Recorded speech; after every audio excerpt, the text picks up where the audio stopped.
Seigneur, nous voici devant toi, prêts à ouvrir la Bible.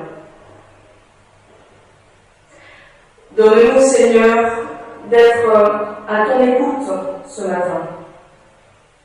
Accorde-nous la grâce du silence intérieur pour que ta parole nous rejoigne, qu'elle parle à notre cœur. Que par ton esprit, Seigneur, le passage de l'Écriture que nous allons écouter devienne bonne nouvelle pour nos vies. Amen.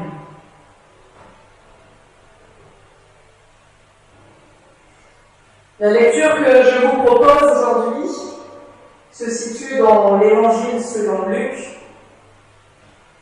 au chapitre 19, les versets 1 à 9.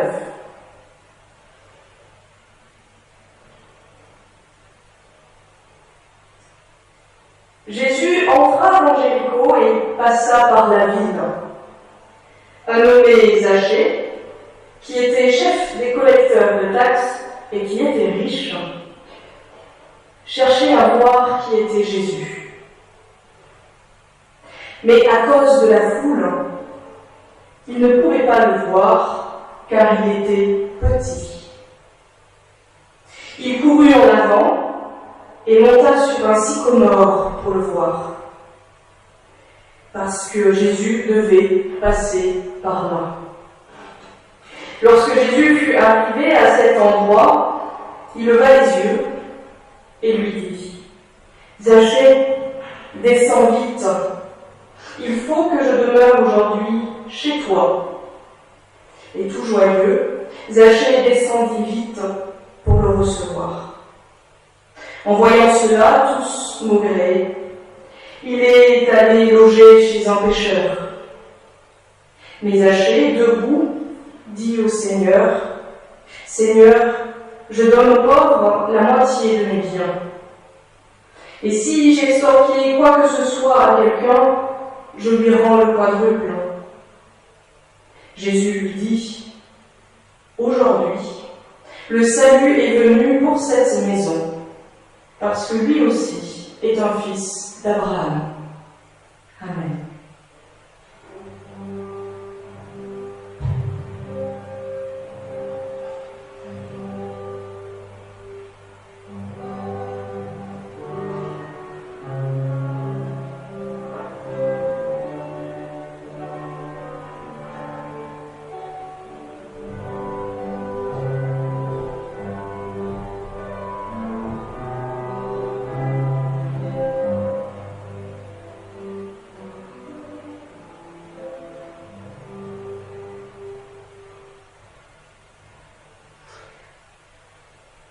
Vous est-il déjà arrivé de venir à un événement juste pour voir, et qu'au final, ce juste pour voir se transforme en allons-y?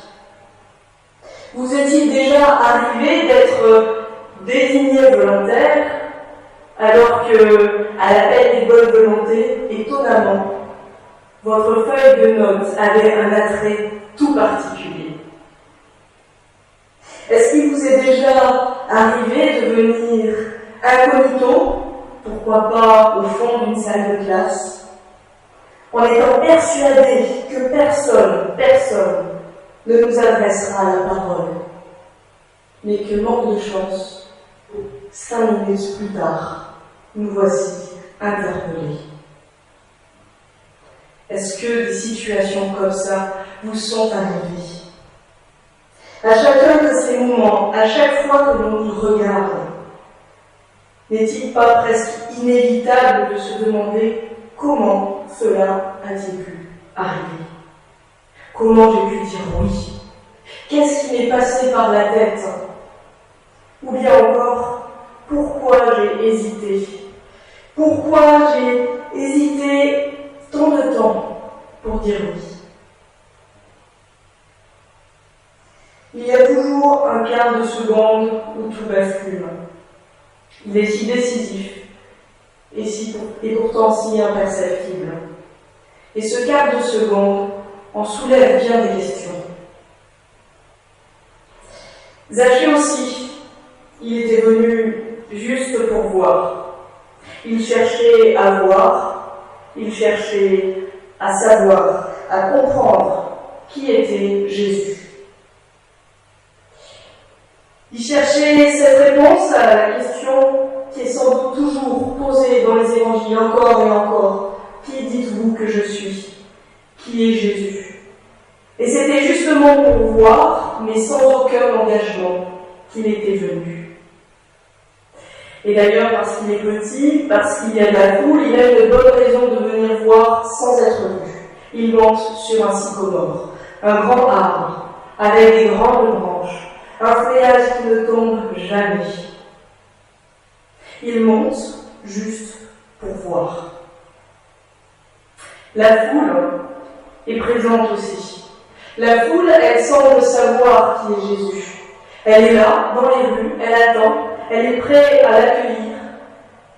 La foule semble déjà savoir qui il est, ou en tout cas, elle a une réponse bien à elle. Et la foule est tellement dense finalement, que Zachée ne peut même pas voir à travers. Il ne peut même pas se faufiler pour passer devant. Alors imaginez cette scène. Jésus, les disciples, les femmes qui les suivent, qui rentrent dans Jéricho, la foule le long des routes, et Zachée voulant voir Jésus. Imaginez. Et bien là, en un fragment de seconde, les mots, les verbes qui sont dans le grec du texte nous l'indiquent, tout se passe extrêmement vite. Jésus ne devait que passer, traverser Jéricho. Il ne devait pas s'attarder.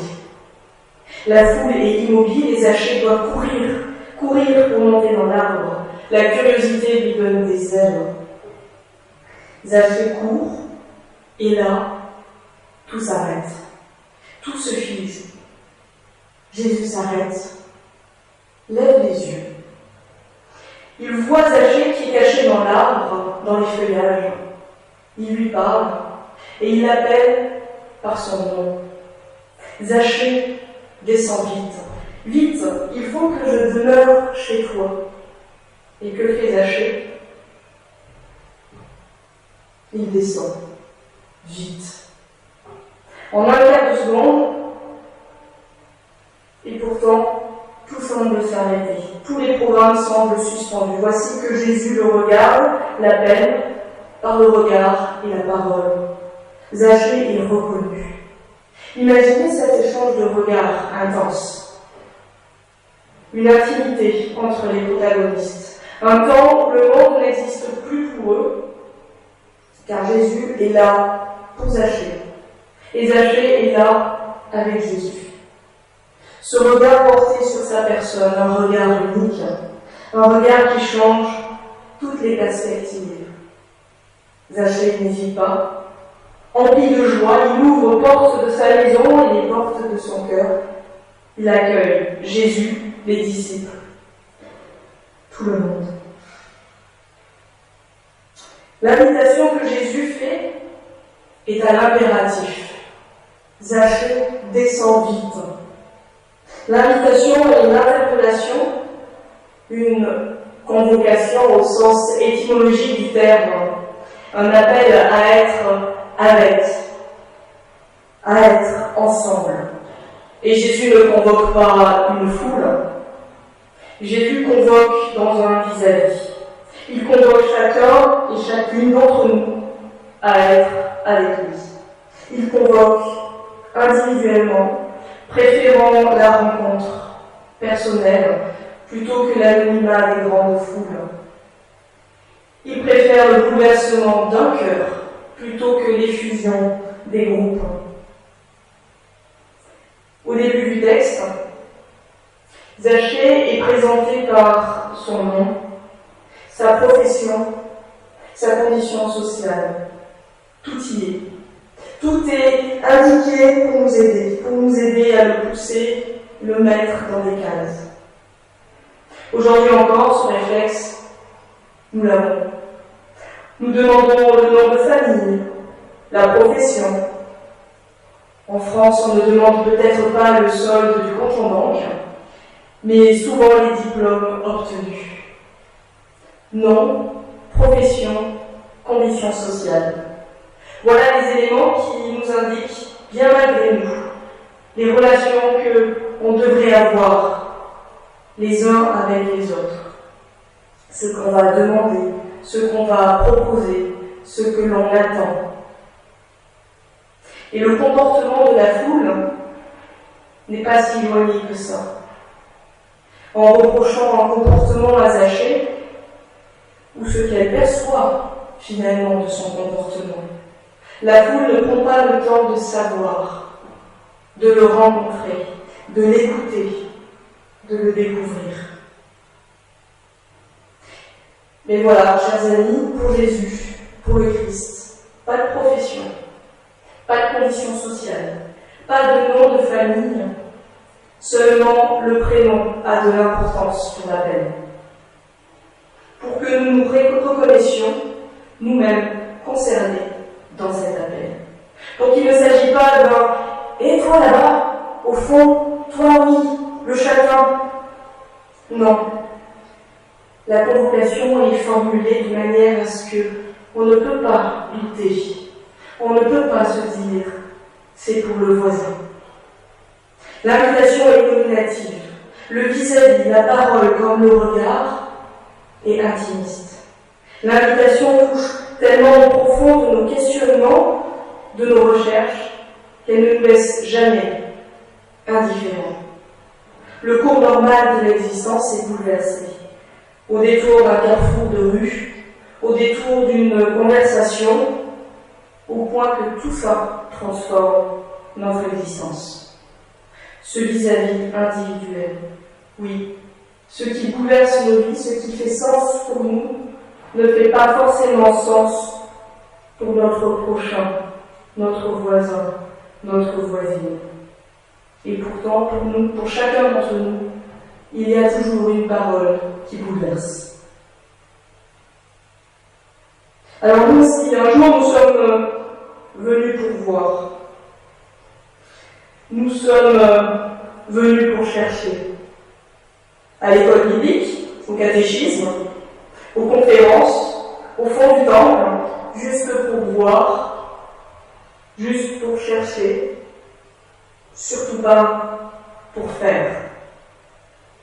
Nous étions venus pour voir jusqu'au moment où, dans notre existence, en un quart de seconde, ce vis-à-vis avec le Christ a surgi. Cette parole, descends vite, ce soir je loge chez toi. Cette parole se fait entendre. Ce vis-à-vis, ce regard du Christ, alors souvent on dit, ce regard qui tue, mais qui ressuscite. Ce regard tellement bouleversant que, bien des fois, on aimerait l'oublier. On aimerait faire comme si, surtout, on ne l'avait pas croisé. Comme si il n'était pas venu nous chercher. Le sycomore. Le sycomore est un arbre qui fut longtemps utilisé comme symbole de la connaissance spirituelle, au sens du désir de s'élever par soi-même. Zachée, étymologiquement, c'est celui qui est innocent. Zachée cherchait à savoir. Et pour cela, il est monté dans un sycomore. Aujourd'hui, nous aussi, dans notre innocence, nous ne cessons de monter, de remonter dans nos sycomores. Lorsqu'on veut savoir, lorsqu'on veut une réponse à nos questionnements de sens, notre réflexe est peut-être trop souvent de se documenter, d'étudier, de lire, de monter sur nos échelles pour aller plus vite, pour prendre de la hauteur, pour avoir une vision d'ensemble, au point que l'on nous dirait presque la nécessité de la rencontre et de l'échange avec un autre. Nous prenons très facilement de la hauteur, nous faisons des études, des plans, des plannings, il n'y a plus qu'à, après, il n'y a plus qu'à faire, ou peut-être on peut trouver quelqu'un pour faire. Ou peut-être qu'on peut rester là-haut parce qu'il faut bien quelqu'un pour voir l'ensemble de haut. Pendant des années, pendant des siècles, il fallait d'abord, avant de faire la théologie, il fallait d'abord étudier les sciences et les arts. Avant d'ouvrir une Bible et de la lire, il fallait d'abord avoir étudié. Avant de s'engager dans l'Église, il fallait d'abord avoir un certain âge. Avant de faire sa confirmation, il fallait d'abord passer un examen. Alors oui, il est nécessaire de monter dans les sycomores, de prendre de la hauteur, mais comme Zachée, nous sommes appelés à descendre. Y rester, c'est oublier ce regard du Christ, qui perce notre propre regard, qui va jusqu'au fond du cœur, pour aller chercher, raviver cet élan de vie, cette soif de sens, ce regard qui tue et qui ressuscite. C'est oublier ce regard du Christ, cet appel nominatif fait à chacun et à chacune. Descends vite. Le Christ nous appelle à descendre de nos sycomores, à arrêter de venir juste pour voir. Il nous appelle à chercher activement. Et cette recherche débute par l'ouverture du cœur, par le partage et la joie. Comme Zachée, toutes et tous enfants de Dieu que nous sommes, enfants d'Abraham, nous sommes connus, reconnus par notre prénom, celui qui est dans notre cœur et qui fait sens dans nos vies quand il est appelé. Nous sommes connus et reconnus par Dieu. La convocation, cet appel à être avec, elle est faite au pied de notre sycomore, encore et encore. Elle n'attend plus qu'une réponse. Certains l'ont fait aujourd'hui par le baptême, la confirmation. Certains vont le faire aujourd'hui par le commencement du catéchisme, de l'école biblique, par leur engagement de conseil dans les activités de l'Église et dans le monde. La convocation est sans cesse renouvelée. Descends vite. Quelle grâce d'être appelé individuellement, d'être reconnu pour ce que nous sommes, dans nos questionnements, dans nos quêtes. Quelle grâce. Alors descendons. Allons-y. Ne regardons pas le monde d'en haut. Descendons. Engageons-nous dans la mêlée. Devenons à notre tour le relais de cet appel. Dans l'Évangile selon Luc, quelques chapitres avant ce que je vous ai lu ce matin, Jésus dit « Cherchez et vous trouverez ». Et dans ce passage avec Zachée, c'est presque comme s'il nous donnait le secret, l'étape intermédiaire. Cherchez, je vous convoquerai et vous trouverez. Zachée a croisé le regard qui ressuscite et il l'a trouvé. Il appellera Jésus Seigneur, 2 versets plus loin. Il a trouvé la réponse à sa question, qui est Jésus. Nous aussi nous cherchons, comme celles et ceux qui sont venus pour voir aujourd'hui, et qui, je l'espère, trouveront une réponse. Comme celles et ceux qui ont suivi le caté, qui ont demandé le baptême, leur confirmation de baptême. Comme celles et ceux qui sont venus pour écouter et qui se sont engagés. Trouver, c'est pas la fin du chemin, c'est le début. En entrant dans la maison de Zachée, en entrant dans notre maison, dans notre existence, dans le cœur de chacun et de chacune, cette bonne nouvelle, cette parole de vie que l'on accueille, emplie d'une joie qui est bien spécifique. Elle devient raison d'être, de croire, d'agir. Elle devient une raison de vivre, de témoigner, de s'engager à notre tour. Le Christ, en venant à notre rencontre, à la rencontre du monde, n'a de cesse d'apporter une parole de vie et d'espérance dans nos cœurs. Il n'a de cesse de nous convoquer à la joie et au repos. Il n'a de cesse de nous convoquer sur un chemin de vie, d'engagement, de partage. Y aurait-il une condition? Descendre du sycomore. Le Christ invite. Et quand il invite, il vient jamais seul. Il est présent en nous, autour de nous, par les milliers de visages que l'on croise. La rencontre se fait entre quatre yeux dans ce vis-à-vis avec lui. Mais les festivités se font en groupe, en communauté, dans la joie partagée. Y a-t-il une condition? Descendre du sycomore, ouvrir notre cœur, nos maisons, se retrouver et partager. Aujourd'hui, c'est le culte de rentrée, le grand culte de l'Église protestante unie de Montpellier et agglomération. Pour parler de rentrée, eh bien, ça veut dire que ce lieu, cette communauté, est notre maison. Rentrer, c'est se retrouver dans la joie et le partage.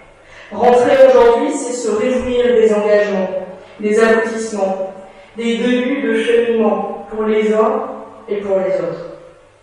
Nous voici rentrés dans cette maison, dans cette communauté qui n'attendait que notre retour. Nous voici rentrés, appelés par celui qui nous a convoqués, appelés à descendre du sycomore. Car oui, remonter, rester dans ce sycomore, c'est tellement, tellement plus rassurant. Alors, l'entendez-vous? L'entendez-vous encore? Ce Christ au mille et un visages continue à nous appeler à descendre du sycomore pour aller avec lui, pour s'engager avec lui dans nos quotidiens. Où qu'on aille, à travers un visage, un événement, un signe, il renouvelle sans cesse sa convocation à descendre de l'arbre, à ouvrir nos cœurs, à rencontrer et à accueillir. Alors, chers amis, aujourd'hui, je n'ai plus qu'à vous inviter à continuer de tendre l'oreille à cet appel, à descendre du sycomore, à lâcher les branches avec confiance, à entrer dans cette nouvelle année, dans cette nouvelle vie de baptisé, dans ce nouveau mandat, ce nouvel engagement, ce nouveau temps, avec joie, à descendre de nos hauteurs pour rencontrer le monde. Non d'abord par nos métiers et nos savoirs, mais d'abord et tout simplement par nos yeux, nos oreilles et nos cœurs d'enfants de Dieu. Amen.